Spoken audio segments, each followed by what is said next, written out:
Ciao ragazzi, io sono Riccardo, bentornati nel mio canale YouTube. Oggi parleremo del cricchetto telescopico della Parkside, pagato 9,99 € all'Idol il 9 dicembre 2021.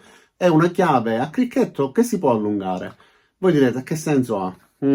Ha molto senso. Quante volte vi è capitato di avere la necessità di svitare i dadi delle ruote della vostra macchina, che però erano piantati lì, non si svitavano assolutamente, e avete dovuto saltare sulla chiave per cercare di svitarle, imprecando in mille lingue, e quei dadi non si svitavano. Pensate, mio padre ha nel cofano della macchina, nel baule, un tubo in metallo che gli serve per svitare i dadi, perché il gommista le stringe così forte che ha necessità di aiutarsi con una leva più lunga per riuscire a svitarle. E infatti io ho detto: papà, scusa, ma se ti ferma la polizia, come giustifichi questo tubo che è vietato portare corpi contundenti all'interno del baule?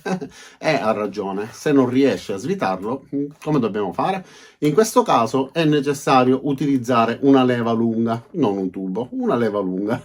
Questa della Lidl o qualunque altro tipo di chiave telescopica, anzi vi lascerò alcuni link per poterla acquistare se non la trovate a Lidl, vi aiutano nel risolvere questo problema, perché essendo una leva più lunga, per una questione di fisica, riusciamo a superare la resistenza, quindi riusciamo a tirare applicando la stessa forza e riuscendo ad agire in modo molto più efficiente sul dado che altrimenti non riusciremmo a svitare. Adesso, fatta questa premessa, apriremo la confezione, prima leggeremo velocemente quello che è scritto sulla scatola e faremo un paio di prove per vedere qual è la differenza fra la chiave con il manico accorciato e con il manico allungato. Iniziamo. E allora, come avete visto, la chiave telescopica viene venduta all'interno di questa scatolina in cartone. C'è un'illustrazione, nella parte centrale c'è la misura che possiamo ottenere. Ristretta avremo 460 mm, invece tutta estesa avremo 600 mm. Ed essendo a cricchetto avremo la possibilità sia di svitare che di avvitare. Ora vedremo tutto per bene. Ovviamente c'è anche una rapida descrizione qua di lato, nella quale c'è scritto che è una chiave estraibile che va da 460 a 600 mm e ha un innesto quadrato da mezzo pollice, quindi 12 mm e mezzo, con un tasto ad espulsione rapida nella parte posteriore e una dentellatura con 72 denti, quindi standard. La levetta di inversione di rotazione verso destra o verso sinistra per poter avvitare oppure svitare, e poi una pratica impugnatura antiscivolo. Il materiale della testa e del manico sarà in acciaio al cromo vanadio, l'asta di allungamento invece in acciaio al carbonio, il propulsore invece in acciaio al cromo molibdeno. Adesso apriamo la scatola e guardiamo il prodotto da vicino.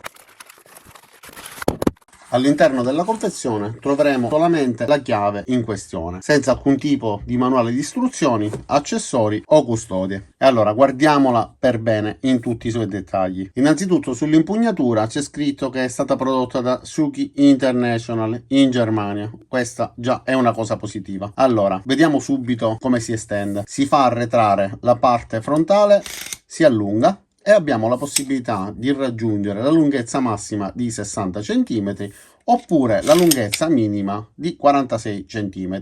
Però abbiamo anche la possibilità di impostare delle misure intermedie, e questa è una cosa positiva. In questo modo si blocca e avremo la sicurezza che una volta allungata non ci sarà il rischio durante l'utilizzo che la chiave si accorci oppure si estenda in base alla forza che viene applicata. Quindi l'accorcio di nuovo e continuiamo a guardarla. Questo è il selettore per poter decidere il senso di rotazione. In questo modo potremo avvitare, invece in quest'altro modo potremo svitare. È molto morbida e fluida, scorre perfettamente, e questo è l'innesto quadro da mezzo pollice. Come vedete c'è questo piolino nella parte centrale, alla pressione di questo tastino fuoriuscirà questo piolino che ci aiuterà ad espellere la bussola e rientrerà questa sferetta. La sfera in questo modo è rientrata, appena rilascio il tasto si solleva, e in questo modo è praticamente impossibile che la sfera rientri, quindi è possibile utilizzare delle bussole che abbiano il forellino per poterla bloccare, e in questo modo rimarrà innestata nella bussola ed evita che si sfili involontariamente durante l'utilizzo. Comunque la maggior parte delle bussole, anche se non hanno il forellino, hanno queste incavature all'interno, queste tacche, nelle quali si va a insinuare questa sferetta, e quindi rimangono fisse anche se non hanno il forellino. Per poterle rimuovere basterà semplicemente premere il tastino e la bussola si staccherà. Per quanto riguarda l'impugnatura, ha una gomma molto morbida, davvero molto confortevole nell'utilizzo. Guardate, premo con l'unghio, resta il segno, quindi è molto morbida. invece la parte rossa è in plastica dura. All'estremità dell'impugnatura c'è anche questo foro per poterla appendere eventualmente ad un gancio nella nostra parete, quindi sfruttando un chiodo, una vite, eccetera. Ora faremo delle prove direttamente su un dado e proverò a stringerlo prima con la chiave non estesa in questo modo e vediamo quanta forza riesco ad applicare allo stesso dado. Dopodiché la estenderò e faremo il confronto. Per fare questa prova utilizzerò una chiave dinamometrica digitale. Questo è un inserto che va applicato all'estremità della chiave e sul display ci mostra quale coppia di serraggio ho impresso alla vite. Sul display infatti apparirà la forza massima che viene impressa. Vi ricordo che i dadi della macchina vanno stretti secondo il manuale di istruzioni di ogni autovettura con una coppia di serraggio che oscilla sempre fra 80 e 120 Nm, non di più. Infatti gli avvitatori a percussione eccetera servono esclusivamente in un utilizzo normale per svitarle rapidamente. Poi per poter avvitare vi sconsiglio di utilizzare quegli strumenti. Utilizzate sempre delle chiavi normali, utilizzate una chiave dinamometrica oppure utilizzate uno strumento di questo tipo. Infatti vi lascerò un link anche nel primo commento nella descrizione per poter vedere questo tipo di utensile che è davvero molto utile per evitare di rovinare il filetto. Una ruota con i dadi troppo stretti fa più danno di una ruota con i dadi stretti in modo normale. Il fatto che ci sia riportata la coppia di serraggio nel manuale delle istruzioni ovviamente non è una cosa casuale, le ruote vanno strette nel modo giusto. Ora cambiamo inquadratura e facciamo due prove. E allora ragazzi, adesso la chiave è alla sua minima estensione, accendo questo dispositivo e imprimerò della forza, poi guarderemo quanto sono riuscito a imprimere come forza. Allora vado.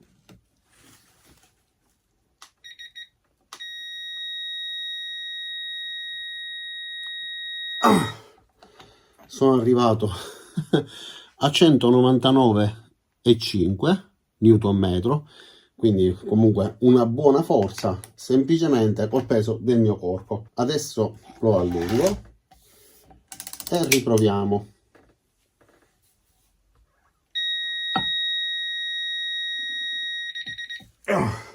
Sono arrivato a 249,3. Ovviamente non ho voluto fare delle prove mettendomi di peso ed esagerando, perché non avrebbe avuto senso come test. Voglio farvi vedere come applicando forza solo con un braccio sono riuscito ad arrivare a 250 Nm di forza, quindi tantissimi, semplicemente premendo. È la differenza abissale che c'è fra l'utilizzo di una leva corta e l'utilizzo di una leva lunga, come in questo caso. Ci allontaniamo dal fulcro, resistenza, potenza. La potenza è più distante e riusciamo assolutamente a vincere contro questa leva, trasformandola da una leva negativa ad una leva positiva. In caso di foratura, se dovessimo trovarci per strada, non possiamo metterci a saltare oppure a utilizzare un tubo per poter svitare i dadi delle gomme di un'automobile. L'utilizzo di una chiave come questa permette anche ad una donna o a chi non ha un peso abbondante, non tutti riescono, anche per una questione di forza fisica, a svitare un dado stretto in modo abbondante. Con questa chiave sicuramente ci riusciamo. Ora facciamo la prova inversa. Provo a svitare e vediamo se riesco in questo modo, rendendo ancora più difficile la prova, questo dado stretto così forte. E allora ragazzi, ho dovuto spostare un pochettino l'inquadratura perché non riuscivo assolutamente a rientrarci. Spero che così riesca. Allora vi faccio vedere come con la chiave corta non riesco a svitare. Ok, quindi una forza normale, mettendomi di peso, come vedete si piega. Adesso l'allungo sperando che non mi cada tutto addosso. Proviamo a svitare utilizzando la sinistra. Ok, e come avete visto sono riuscito perfettamente a svitarlo grazie alla differenza di lunghezza. E allora ragazzi, quindi dalle prove che ho appena fatto vi ho dimostrato che una chiave telescopica come questa, ma qualunque tipo di chiave telescopica, ci permette di applicare una forza maggiore semplicemente utilizzando lo stesso sforzo ma allungando il manico. Come avete visto nella prova ad avvitare, ho utilizzato la prova ad avvitare perché è quella che ci dà un limite. Avete visto la differenza? Con il manico corto siamo arrivati a 199 Nm, invece allungandolo siamo arrivati a 250 Nm. La differenza è tantissima, 50 Nm sono davvero tantissimi, soprattutto per quanto riguarda i dadi delle ruote. Evitate di stringere le ruote dell'automobile, come dico sempre, con un serraggio abbondante.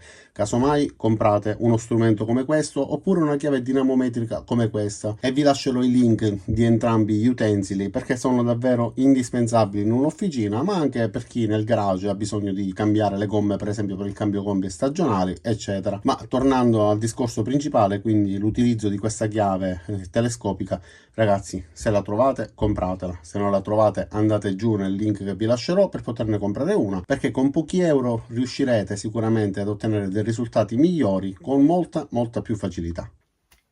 E se vedete il gommista che stringe le gomme in modo eccessivo, ribellatevi, ditegli di stringere le gomme utilizzando una chiave dinamometrica o comunque che non stia un quarto d'ora per ogni dado, altrimenti se avete bisogno di cambiare le gomme dell'automobile non riuscite assolutamente a farlo, a meno che non siate forniti e attrezzati come si deve, oppure con il tubo come fa mio padre, in modo da allungare la leva e risolvere il problema. Spero che questo video vi sia stato utile per conoscere questo prodotto e che vi sia piaciuto. Detto questo, non mi resta che ringraziarvi di averlo visto tutto fino in fondo. Vi invito ad iscrivervi al mio canale, mettere mi piace al video, cliccare sulla campanella per attivare le notifiche e ci vediamo ai miei prossimi caricamenti. Ciao da Riccardo e a presto!